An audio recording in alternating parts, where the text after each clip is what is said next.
ఆడ కేజ్రీవాల్ని అరెస్ట్ చేసి లోపలేసిండు, ఇక్కడ కవితని అరెస్ట్ చేసి లోపలేసిండు. సో తన బిడ్డని ఇడిపించుకోవాలన్న దాంతో ఆ కారణమా, లేకపోతే కాంగ్రెస్ మీద కోపం పెట్టుకున్నాడా అసెంబ్లీలో ఓడగొట్టిరని మన కారణాలు కరెక్ట్ తెలియదు. లేకపోతే మేము దోసుకునే మెంటాలిటీ ఉన్నాం కాబట్టి మోడీ తెచ్చిన ఏ బిల్లుకైనా నేను సహకరించినా వాడు దోసుకుంటాడు, నేను దోసుకునే మెంటాలిటీ ఉంది కాబట్టి నువ్వు మీది తినాలే మాది తినాలే అన్నట్టుగా దోసుకునేటోడికి బీజేపీ అయితే నన్ను దోసుకొని ఇచ్చింది, నా దోసుకున్న వాటిని కాపాడుకొని ఇస్తుంది, వాని వాటా ఇస్తే వానికి సరిపోతుందనే ఆ ఉద్దేశంలోనా.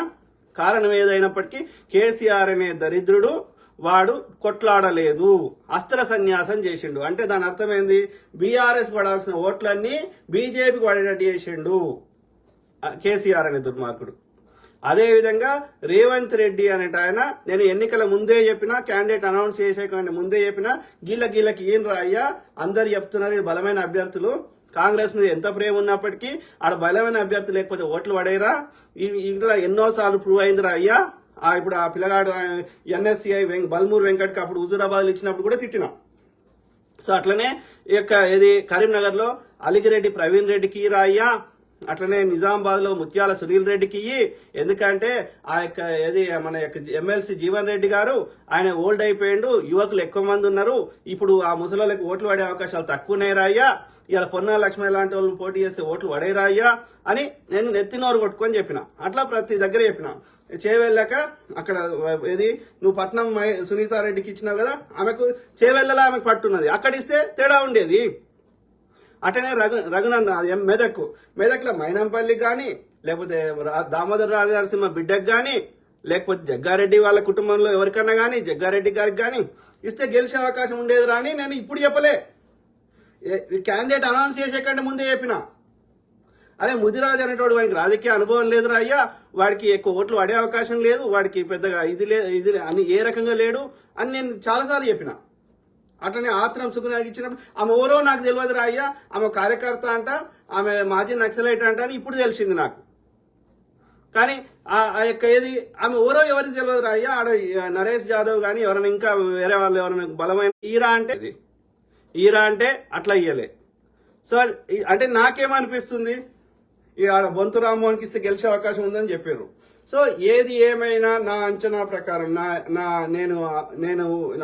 నేను ఆలోచించిన కాడికి, నేను విశ్లేషించిన కాడికి, ఈ ఓటుకు నోటు కేసులో లోపలేస్తారని భయపట్టిస్తే వాడు భయపడ్డా రేవంత్ రెడ్డి గారు, లేదా పైసలు తీసుకున్నాడా నాకు తెలియదు. కానీ కారణం ఏదైనా సరే కొన్ని బీజేపీలో జర ఇంతో అంతో పేరున్నోడు బలమైనోడు అనిపించిన వాళ్ళందరికీ అక్కడ బలహీన అభ్యర్థికి టికెట్ ఇచ్చిండు కావాలని అనేది నా అభిప్రాయం. లేకపోతే ఇంకొక 4 నుంచి 5 సీట్లు అన్నా, అంటే ఒక తక్కువలో 12 నుంచి 14 అన్నా కాంగ్రెస్ గెలుస్తుండే అనిపించింది నాకు. రెండోది, రేవంత్ రెడ్డి గారు తను ఎక్కువ ప్రచారం చేసుకుంటారు కానీ ఆయన మాట్లాడు వరకే అనేది, కానీ ఆయనకు గ్రౌండ్ లో పట్టు ఉంది అని నేను అనుకోవట్లేదు. ఇవాళ మన కోమటిరెడ్డి బ్రదర్స్, ఉత్తమ్ రెడ్డి గారు, అట్లనే ఉత్తమ్ దంపతులు, అదేవిధంగా మన ఆయన పేరేంది ఖమ్మం పొంగులేటి శ్రీనివాసరెడ్డి గారు, ఇట్లాంటి వాళ్ళు లేకపోతే ఆ 8 కూడా రాకపోతుండే. రేవంత్ రెడ్డి గారు గెలిపించింది ఏం లేదు. రేవంత్ రెడ్డి గారు మల్కాజ్గిరిలో తన ఎంపీగా ఉన్న మల్కాజ్గిరిలో ఎమ్మెల్యేని గెలిపించుకోలేకపోయిండు, ఎంపీ గెలిపించుకోలేకపోయిండు. రేవంత్ రెడ్డి గారు తన సొంత గడ్డ మహబూబ్ నగర్ గెలిపించుకోలేకపోయాడు అని నేను చెప్పిన. వంశీచంద్ర రెడ్డి గ్రౌండ్ లో లీడర్ అయ్యా, వాడు ఢిల్లీలోనే ఉన్నాడు చాలా రోజుల నుంచి, వేరే మన్నే జీవన్ రెడ్డి అన్నారు, ఇంకా వేరే వాళ్ళు అన్నారు, ఆలోచించమని ఇప్పుడు చెప్పలే. నేను ఎన్నికలు అయిపోయినా కూడా చెప్తాడు. నేను ఆ సీట్లు అనౌన్స్ చేసే ముందే చెప్పిన, టికెట్లు అనౌన్స్ చేసే ముందే, బలమైన వాళ్ళకి ఈయనరా అంటే ఆ వెలచాల ఆడ వెల్మాయన గెలవాడు రాయ్యా కరీంనగర్ లో, ఆ వెలచాలకి ఎందుకు ఇచ్చినవారు అయ్యా అని చెప్పినాం. ఆడ బీసీ వన్ కన్నా ఇచ్చేది ఉండే, లేదంటే ఇక్కడ ప్రవీణ్ రెడ్డి కన్నా ఇచ్చేది ఉండే, కంపల్సరీ ఈజీ గెలుస్తుండే కరీంనగర్ లో. ఆడ బీసీ సామాజిక వర్గం ఎక్కువ ఉంది అంటే నా అంచనా ప్రకారం బండి సంజయ్ గారితో కాంప్రమైజ్ అయిందనేది నా అనుమానం. మరి ఇట్లా చేస్తే ఎట్లరా అయ్యా, ఇవాళ 8 సీట్లే ఆడ రాహుల్ గాంధీ ప్రైమ్ మినిస్టర్ కావడానికి, ఆ ఇండియా కూటమి రావడానికి, బీజేపీ యొక్క నియంత్రణతో సావడానికి ఆ 8 సీట్లు కూడా ఇవాళ కౌంట్ అవుతున్నాయి కదా. ఇలా నితీష్ కుమార్కి వచ్చిన 12 సీట్లు, చంద్రబాబు నాయుడుకి వచ్చిన 16 సీట్లు కౌంట్ అవుతున్నాయి కదా. ప్రతి సీట్ ఇంపార్టెంట్ అయిపోయింది కదా. మళ్ళీ నువ్వు నేషనల్ మీడియాలకు పోయి అన్నిట్లోకి పోయి మాకు 16 సీట్లు వస్తాయి, 14 సీట్లు వస్తాయి అని చెప్తివి. ఆలోచించుకోండి రేవంత్ రెడ్డి గారు. నేను మిమ్మల్ని క్రిటిసైజ్ చేయాలన్న ఉద్దేశం నాకు కాదు. నేను ఉన్నది ఉన్నట్టు చెప్తే ఆ తప్పులను సరిదిద్దుకుంటారన్న ఆశతోటి నేను చెప్తున్నా తప్ప మిమ్మల్ని క్రిటిసైజ్ చేస్తే నాకేమొస్తుంది? బీజేపీ బీఆర్ఎస్ దొంగనా కొడుకులు, వాళ్ళు దోసుకునే మెంటాలిటీ ఉంది. కాంగ్రెస్ వస్తే ప్రజలు బాగుపడతారు రాయ అని ఎన్నికల ముందు చెప్పినా ఇప్పుడు చెప్తున్నా. ఎస్, ఆ ఫలితాలు కనిపిస్తాయి. మనం వచ్చింది 3 నెలలు అయింది, ఏడాది నుంచి 2 నెలలు ఆగురు రాయ్యా. వాడు ఒక్కొక్కటి నెరవేరుస్తాడు. వాని చేతిలో పైసలు వస్తే, బడ్జెట్ వస్తే, మనకి ఆ యొక్క బడ్జెట్లో పైసలు వస్తే మనం ఖర్చు పెడతాం, లెక్క చూపెడతాం. వానికి టైం వేయకుండా ఇది కాలే, అది కాలే, ఇది ఊకలే, వానికి టైం ఇవ్వాలి కదా. కేసీఆర్ గారికి 10 ఏళ్ళు ఇచ్చారు, మోడీ గారికి 10 ఏళ్ళు ఇచ్చారు, తెలంగాణ ప్రజలు 5 ఏళ్ళు ఇచ్చారు కాంగ్రెస్కి. 3 నెలలకే ఇది కాలే, అది కాలే అంటే వానికి ఒక డెసిషన్ తీసుకోవాలి, సమస్య మీద చర్చించాలి. ఆ నిర్ణయం చేసినాక వాటి యొక్క ఫలితాలు రావడానికి టైం పడుతుంది. గవర్నమెంట్ స్లోగా నడుస్తాయి గవర్నమెంట్ల పనులు. కామన్ సెన్స్ లేకుండా ఊరికే ఇక ప్రతిపక్షం ఉంది కదా ఓరుతా అంటే నీ చేతే పోతుంది.